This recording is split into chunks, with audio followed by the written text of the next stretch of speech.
So could you introduce yourself, please? Sure, my name is Bob Rifkin, Belmont resident. Very nice. And we know that you're a part of the team that is making the new town newspaper called the Belmont Voice. Yes. So why do you feel like this town needs that right now? Yes. So, as many people know, our current newspaper is really disappointed the people of Belmont in the last few years. They went through some changes due to corporate pressures. They weren't making money, and they cut back on a lot of the reporters. They're just not covering the things anymore that are important to the people of Belmont. Okay. And what are some issues that the people of Belmont feel like need to be covered? Sure. So things like what's going on in town government, town meeting, what's going on with local elections. There's a lot of complex issues that come up for vote, overrides, and what's going on in the schools.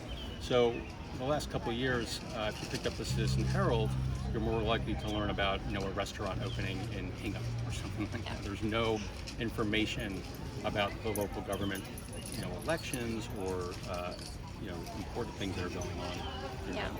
So a few general questions. When do you think the Belmont Voice will start publishing? So we hope to start publishing in the fall. What's going on now is we have put together a board of people, volunteers, and we are very focused on raising money right now, because the way we're going to fund this is through donations from people in the town, as well as advertising in our print paper. We're going to do a print and an online.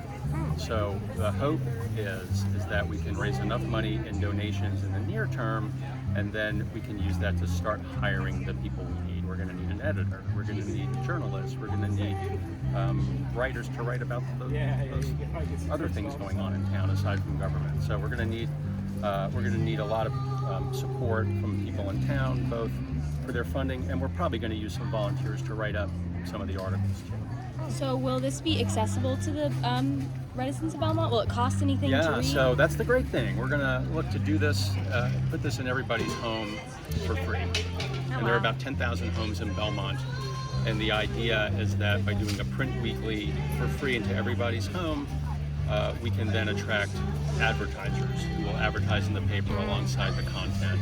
And advertisers don't have that ability right now, so there's nothing in town that reaches 10,000 people.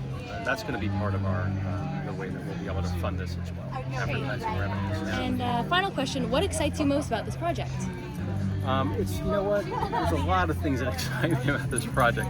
I recently retired a couple of years ago, and I always loved journalism. I subscribed to newspapers. I wrote for my college daily. I edited the sports in my high school paper.